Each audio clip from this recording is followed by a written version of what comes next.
Hello, hi అండి, అందరికీ నమస్తే అండి. ఈరోజు సండే కదండి. సండే స్పెషల్ మా ఇంట్లో వైట్ రైస్ అండి.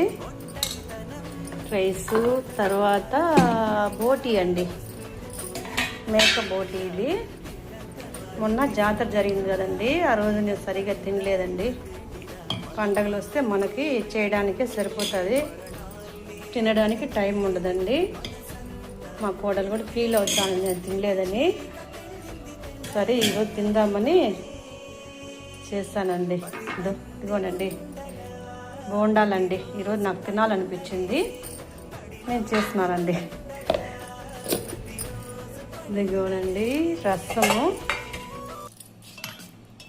రసం అంటే నేను పెట్టే రసం అందరికీ చాలా ఇష్టం అండి. ఇదిగో పెరుగండి కొద్దిగానే. ఓకేనండి, బాయ్ అండి.